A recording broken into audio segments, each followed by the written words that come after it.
Hi, everyone. Welcome to episode 4 of Second Act Actors, the podcast that celebrates people who've made a major life and or career change into acting. I'm your host, Janet McMorty, and I was originally and still am a medical doctor, and I decided to pursue acting.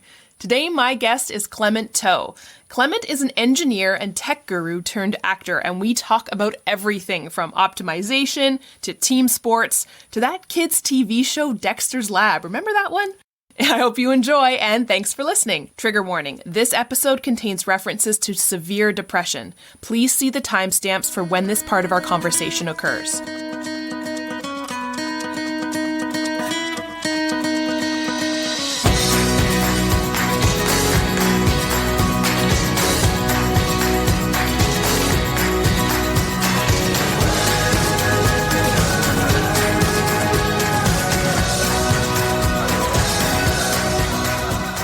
You've had a really interesting journey, I think, to get to the point where you are now. So tell me about, we're calling it your first act. So tell me about growing up and then kind of your first career before you started getting into acting. So I studied engineering and I was in the tech space for approximately 10 years. And I don't know if I consider that my first career because every time I thought that's my career, but then I went back to my photos, I remembered, oh wait, I was on all these stages as a kid.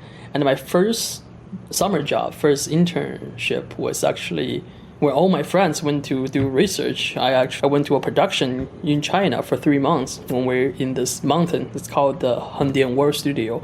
I had my first job as, I guess, a casting director assistant, but I also had a bit of an extra role and one principal role in this soap opera, so to speak.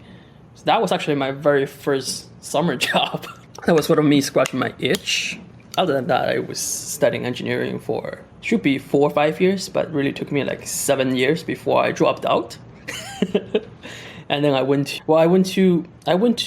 seduced by the startup life, let's say. I had the 2.5 failed startup. Well, the last one, it's not quite failed. It's just been hiatus since I came back to acting.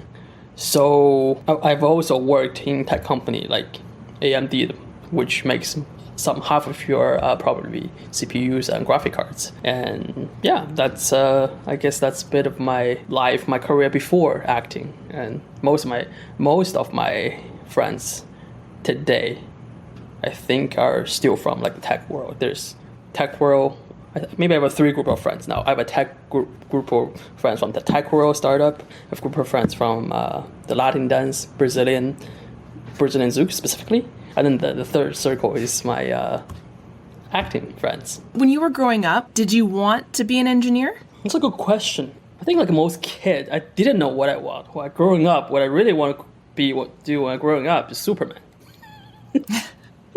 Well, that doesn't quite work because it's very genetic to be Superman. It's interesting because I grew up in China, right? I was literally 15. But I didn't consume. But I consumed a lot of Western. I consumed the books, the literatures, and then I just watched Comedy Central. So I guess I was brainwashing myself with the Western culture before I even knew how to speak English. And so I watched this show. I remember one of them vividly was Dexter's Lab. And oh my gosh, yeah. Yeah, right. For some reason, that kid was just so cool to me. He's the little kid. Unassuming, everyone bullies him. But then he goes home, goes to his Fortress of Solitude, and it's the baddest lab in the world, and he creates satellites. I was like, I want that. Yeah, so I liked science. Didn't like math very much growing up. I was good at them though, but I remember in school this is always my top 3, I guess. I'm good at math, science. I enjoy business because it's kind of like a chess. The whole thinking it excites me, but what I really enjoy every second I'm doing was my drama class. So that was always my order was drama, business, and then math and science. But when it comes to choosing for college, of course, I had talking with my dad and just make the rational choice. He told me that, hey son, if you want to learn business, you can learn at any time in your life. In fact, it's unavoidable. We have to learn business at some point in our life.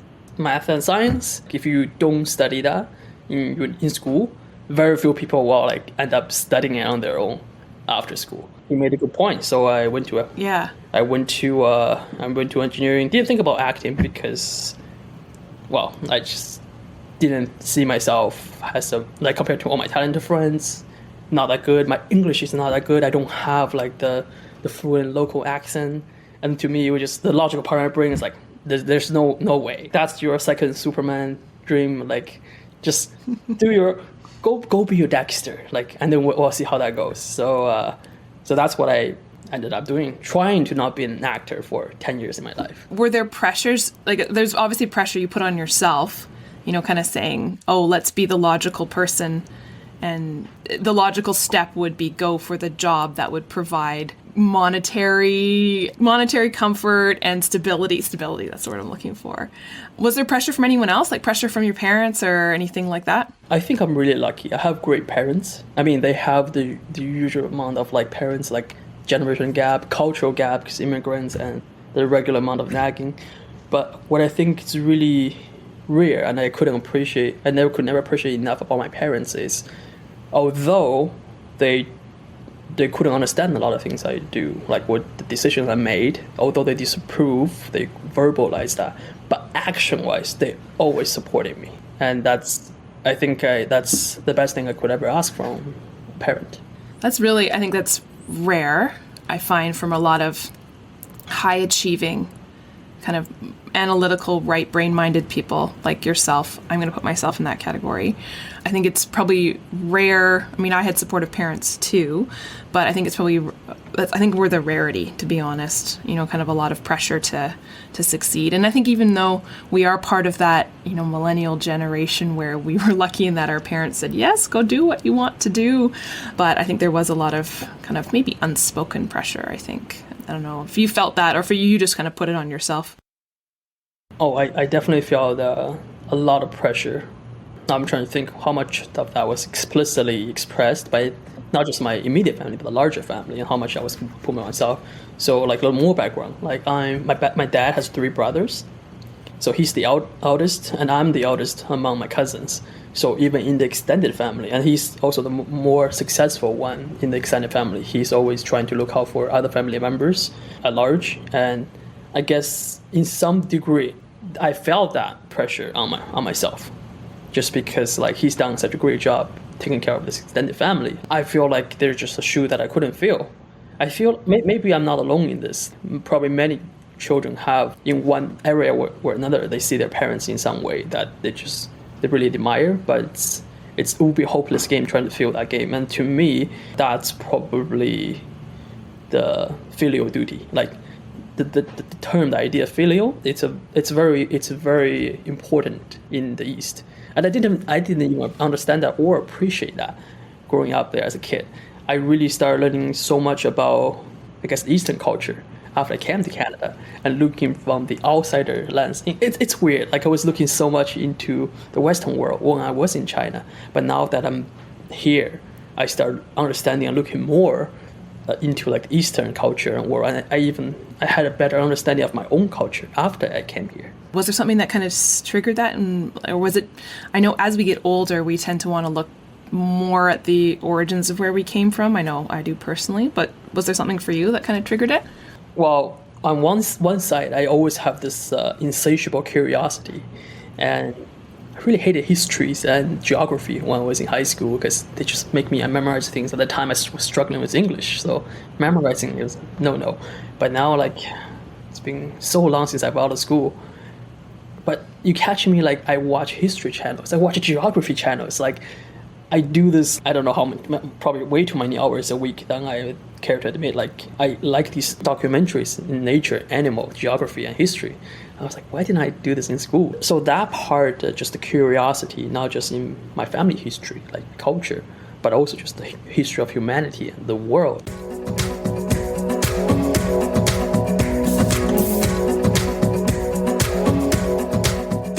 There were a few important events in my life. And I think the pivotal moment for many of them, they actually came with, I had 2 very long depressive episodes, like depressions. Each were 10 months. And these were not just feeling low for 10 months. These were like debilitating. Like I don't have the energy to leave the bed. I feel ashamed going outside and be a bother to society kind of episodes. And I think those two episodes really pivot some moments in me. And partially, I think one of those pivot was turned me from this achievement-focused person or thinking into like valuing like family. If everything was taken away from me, right, my achievements, my past, that someone erased my resume or change it for like something bad, infamous, and what if I lost my intellect, if I lost my ability to speak, or like what would be left there? And then I think the answer is the same for most people's family. And I really see that instead of just me trying to pay respect or honor my family by achieving things, there could be more direct. I can improve more like the direct experience I had with my family. I still have all the frustration I think a lot of people go through with their family, where it comes to miscommunication, misunderstanding. But I just realized there's more room for me to make a more conscious effort to improve our relationship today, instead of trying to achieve something and everything I do is a means to the end. And then when I achieve that, they'll be proud of me. When I achieve that, I'll be able to like better serve my family. Instead of that, like just the little things I can do to improve how my life with them today. Like I think that's one of the pivotal moments. And do you think that was a pivotal moment that made you switch from the engineering focus into your more creative focus that you have now? I don't know, did that align with one of those depressions that you had? And do you feel like your creative passions now, and you've got incredible resume and talent, do you feel that honors that more than maybe when you were in engineering thinking, this is how I honor my family? For the first part of the question, yes, definitely. The depression was, the most immediate episode was in span from 2018. That's when it happened. 2016, 2018, 10 months. So in the 2018 one, the most recent one, I was already seeing a therapist for like, I want to say like 12 months nonstop before that. And didn't prevent me from going through, because that was from the first depression after I got out of it, because I couldn't have the energy to even go see a therapist during it. After I got out of it, I want to understand myself better, so like I can be stronger and not. Somehow it just didn't help. I feel myself slipping into the second one, and until I don't have the energy to see the therapist anymore. But the second one really took a lot of interest away from me. My interest in music, I'm interested in dancing. And then I remember I was having a conversation with one of my good friends, Jacob. We're on the Twin Peaks Mountains in San Francisco. This is like really late at night. For some reason, we were both there. And I was seeing family. He was there for some reason. I'm always very honest about what I'm going through. So I'm telling him that I feel like don't have the life in me. Like I just don't have any, I don't know where to go. Because everything I was pulled to, it no longer pulls me. But then as I'm telling him that, I remember like, well, actually, there is still one thing. And that is acting. Because that's just the desired interest I've just buried deep in me. Like I want to do, but I just know like I just couldn't do. It's not practical. It's not smart. Like, no, right? So I was like, you know what? Like at this moment, I couldn't do anything else anyway. And acting class is cheaper than therapy, so anything get me out of the house. Let's just do it. Like, what's the worst that can happen? And having the conversation with my friend Jacob, he really pushed me. He's like, okay, I'm gonna get onto you. Like, I'm gonna check with you if you sign up for acting class. I love friends who keep me accountable like that. So I signed up for some acting class in Toronto. I did some basic research. Didn't know where to begin, of course. Like, just start somewhere. But once I got into this acting class, all my memory, and not just memory, but the feeling that this is the right place came back from high school time and the time before that. I went through a few studios before I found LB. Again, if I don't start somewhere, I will never even discover LB. And I think LB is where I finally met challenge. Like, okay, yeah, these people are like, there's way more I can learn from them. Or like, I feel being challenged by the coaches. I feel being challenged by my classmates. Actually, that's the most important part. I think I really get a kick out of this acting class by just being immersed in the greatness of my peers. I think that's what really valuable to me in group class. Because as a good engineer or left-brained person, I did the calculation. If I would just want to price the performance, if I just want optimizing it, private class actually costs less than group class. But I really enjoy like just being in awe of my great peers. Absolutely. And just as an aside, for those of you who don't know what we're talking about, LB is Louis Baumander's acting school. We are in no way, shape, or form affiliated or get any money from Louis or the LB acting studio, but they are just fantastic. And that's where Clement and I met.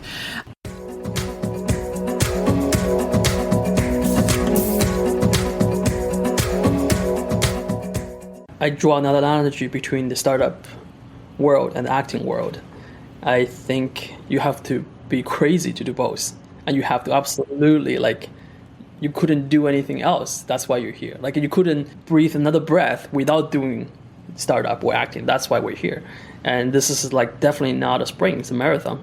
We can look at the biggest A-list. Even people who, like, had overnight success where they blew up, they struggled also, like, years before.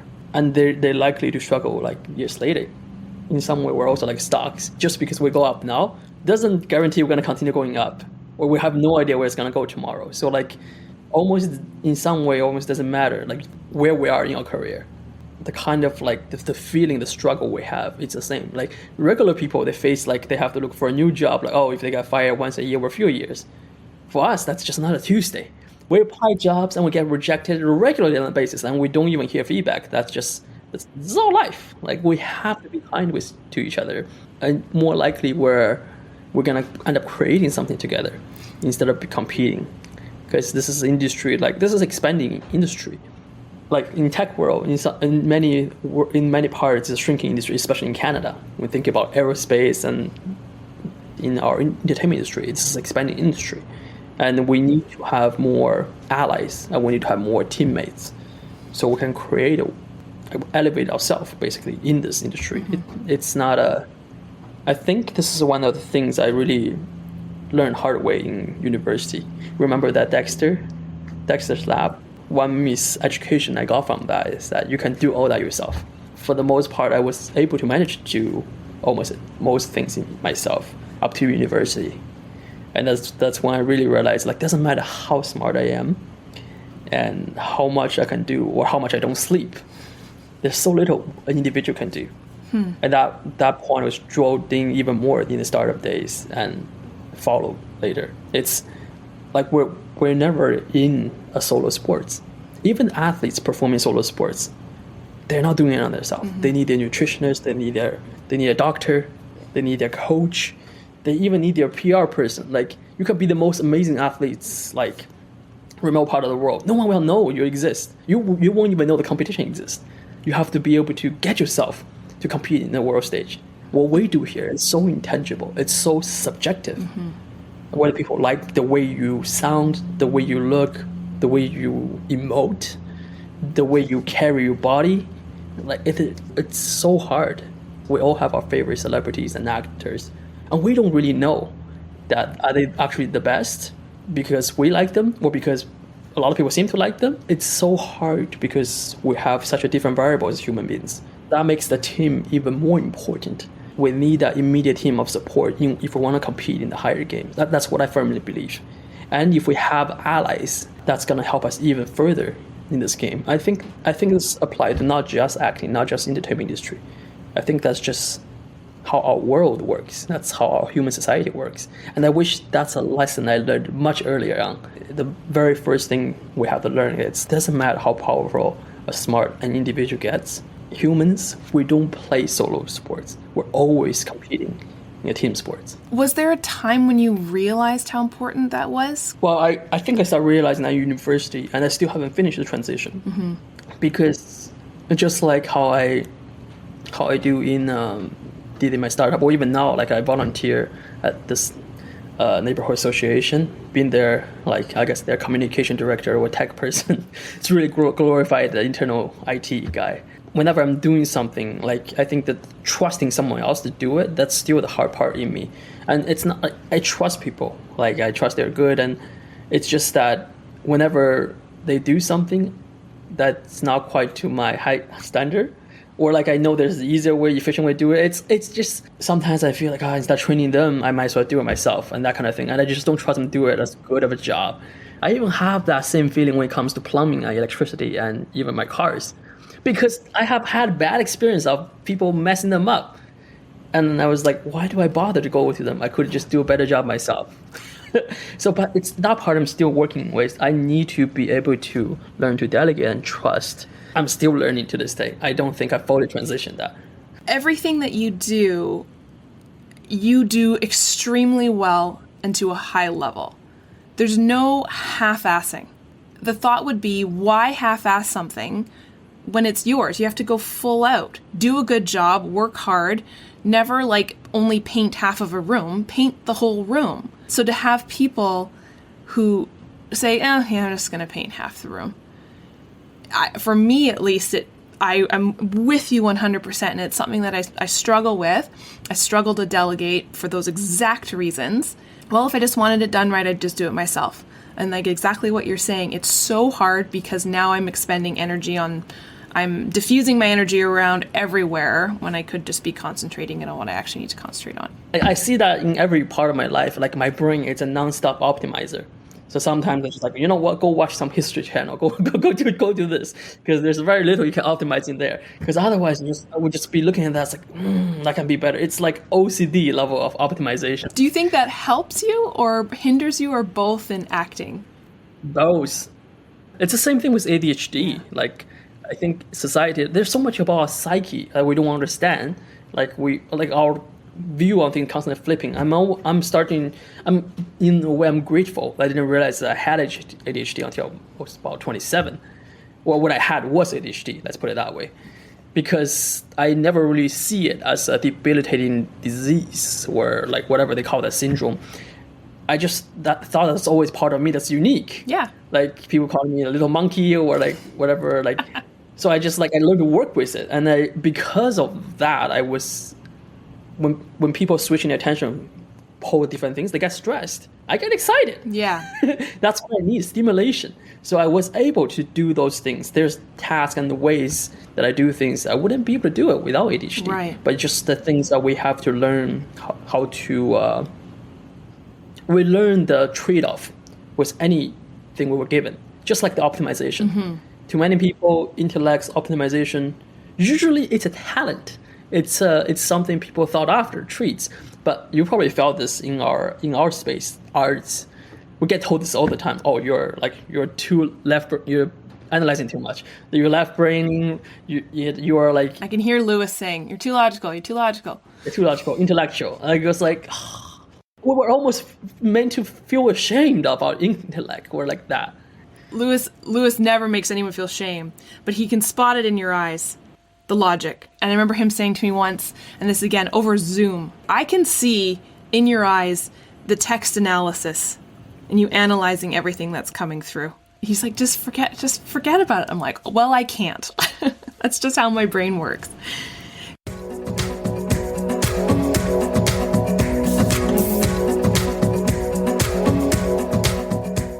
I like to do things actually that are my weaknesses, which in the business world, like we're supposed to maximize and minimize. We shouldn't do that. But to me, I feel like as a whole person and again, like I want to, in the future, be a good example to my children. I want to be able to address my weakness. I think it takes a lot of confidence in yourself and like self-love to start saying, my whole life I've done things that I'm good at and been praised at and been told to keep doing things I'm good at, to now be like, you know what? I'm sensing weakness in myself. I want to push myself to do things that I'm not good at, and maybe I won't get that gratification or, words of or like, the words of affirmation. I think, and for it to solely be growing and gratifying for you, that must have been a big transition, I would assume, right? Because you're kind of making yourself more vulnerable to failure, which is tough. You know what? I never thought about that, but now you said it. As a gifted child, you're told, at least a millennial gifted child like I am, yeah, you're good at this. Keep doing that. Yeah, do it more. Good for you. Good for you. And then you kind of get bored of it. But then now, as you're an adult, it's harder to learn stuff. I think you have to have that feeling of being okay with failing at stuff and doing it just for the pure enjoyment of it, as opposed to, like you were saying, achievement oriented. Well, there's a minor achievement oriented goal there too. I don't need to be world class at everything I do. Although there's the type that I don't want to half-ass, I want to go full in, right? But their goal is I want to be good enough so that I can show this to my children. Oh, that's lovely. So if there's something that one day they decide this is what they want to be really good at world class, they could be. Because if I don't show them the door, they will never discover it. So I would just want to be good enough to show my children the door. That is one goal. You said something earlier that I never thought about before. I should probably make a note somewhere. If because of these things I do, like I just want to tackle my weakness, I constantly put myself in this vulnerable place. I never thought about that way. That is very true. And I think that made my just jumping back into acting feel so natural because I'm used to being rejected. I'm being used to being vulnerable. And I think depression really helps because if I don't think anyone would ever feel as low as it's funny because now I'm saying depression really helps. Like when I was depressed, I could never have thought about like one good reason, like what good could ever come out of this. But now like being at as low as dysfunctional as I was in that state, I could never be as low. I could never humiliate myself as much as when I was depressed. I could just like there's really nothing to comparing to that. You really feel like there's not much to lose. Like you could take your risk and fail. Do you think you could be comfortable with the acting industry now with that rejection, failure, and no feedback if you had never gone through what you'd gone through? The reason why I'm glad I didn't go to theater school is I enjoy the breadth, allowed me to explore other parts of my life, what life could be. Exploring dancing, exploring tech, exploring like there's all the other avenues of life. And I think that really enriched. So now I'm not just an actor. I'm actually a person with rich depths and breadth in my life experience and culture. And I think I'm still learning how to connect them to bring that to my character. And one day I think when I'm getting better at that, I think that those are all the hidden treasures. And if I did it the other way around, if I become a child star, let's say it that way, I went to theater school and just pursue acting my entire life, born in the acting family, I'm sure I get the acting skill, bring this a lot. But then the actual experience probably will be missing. There's sort of a trade-off. For me, right now, I'm glad I have a lot of like repertoire there. I'm just learning how to use them, connecting them, versus if I'm a master of acting, but I have nothing to draw from.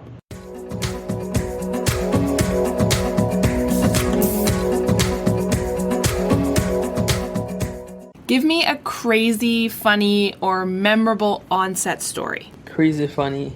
Haven't had many. Okay, actually there is one. This goes back to my very first job in the mountains in China. We were shooting something and I was assisting that day. I was sitting there. Being in the mountains, there's a lot of mosquitoes. And there's something about me, I'm a mosquito magnet. On the set, every day there was like $20,000-$30,000 being spent, right? So everything's important. So we're all quiet, these things are rolling, and then I see a big fly just flying around me, and then landed right on my crotch. Oh no. I didn't think too much. My first thought was like, no, don't bite me there, because I got whatever I had in my hand. I hit it as hard as I can. That's like instinctually, I was just like, do not bite me there. Boom! And you can imagine, immediately I was like, and then the director's like, cut! What the? And then everyone looked at me, and then for a second, they realized what's going on. The whole set was laughing. What is exciting you right now, pumping you up right now at this moment? Doesn't have to be related to acting or anything, just something that you woke up this morning and you were like, oh, this is cool. Kind of excited for the new pandemic. I don't want people to suffer and hurt. That's terrible. But I enjoy winter. I enjoy like this kind of beginning of 2020 when I was the most productive. And I think now, like, we finish New Year, there's nothing really happening for a while, right? And slow in the industry before like this party season kick in. I enjoy like this quiet and slowness. Yeah. No one's seeing anybody. No one's like going on the summer and people are at home. I enjoy this like precious productivity coming up. Interesting. Yeah, I feel it. There's something kind of I say nostalgic, but it's not nostalgic because I didn't live in like the pioneer days, but it feels like that. I think it's what is the word? It's like hygge, I think is the Swedish word, I think, Hygge. It's just that feeling of sitting and being... The cozy, right? Yeah. Yeah. I agree. There was something really nice, I think, at the beginning of the pandemic last year that, yeah, it'd be nice if it happened again. Forced soul searching for many people, right? I'm hopeful that it'll be like that. I'm worried because I think the world is just very angry, and I think we're just seeing exponential more anger. I'm hoping people will just be able to come back to a little bit of hygge. What would your parents say you do? Parents, guardians, or loved ones, what do they think you do for a living? How would they describe what they do for a living if somebody asked them? Oh, gosh. Actually, all of my dance friends have no idea what I do for a living. Like, they still have all of my startup friends, they probably still think I'm doing startup. My parents, they probably think I'm more of a video maker than I'm an actor, because the acting job so far, even though I spend most of my time training doing that. Mm-hmm. But yeah, they would think I'm a video maker. Cool. That's nice. You foster a really great community of people around you. I think, with the group that we have on Facebook that reads for each other, and I think you were talking about your acting friends and stuff like that. I think you foster and Clubhouse as well too. It got me into Clubhouse, and you do a lot of great things in Clubhouse. Are you still doing you were doing watch parties over the pandemic? I think you have allowed so many people to come together who I don't think would have ever come together if it wasn't for the pandemic, and I think brought a lot of joy to people in the times that were not so joyful. So I appreciate that, and I appreciate you and your creativity and everything you're doing. Thank you. Thank you for saying that. Thank you so much. And I'm excited for this to come out and everyone to hear about your fantastic life and your fantastic stories. And I'm excited for things to come for 2022. 2022. Thank you, Jen. This has been absolutely a blast.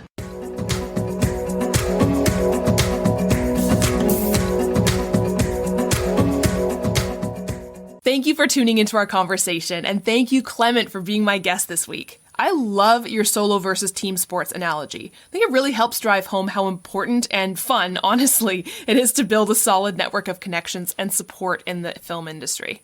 On the next episode of Second Act Actors, I talk with someone who had a corporate role in advertising before she became an actor. We talk about emotional health, limiting beliefs, and Groupon improv classes. You do not want to miss this episode. Second Act Actors is produced and edited by me, Janet McMorty. Theme music by Guillaume, additional sound editing by David Studio, additional video editing by Jackie Wadoer, show notes written by Sarah Hopkinson. I record using Riverside FM. If you're interested in developing an interview-based webcast like mine, I highly recommend this platform. Shoot me an email and I'll direct you to the wonderful folks there. If you or someone you know is interested in being a guest, email me at secondactactors@gmail.com. Don't forget to like, subscribe, and share with your friends. My love language is words of affirmation, so compliments, constructive criticism, and feedback are always welcome and encouraged. Negative Nancys, Judgy McJudgersons, or Debbie Downers, unless you're Rachel Dratch, regarding me or my guests are not welcome. It takes serious courage to share your story with the world, so if you're tempted to negatively comment about someone else's story, please ask your therapist why you're such a garbage person. Save the drama for the stage. On that happy note, I hope you'll tune in next week for another episode of Second Act Actors. Bye!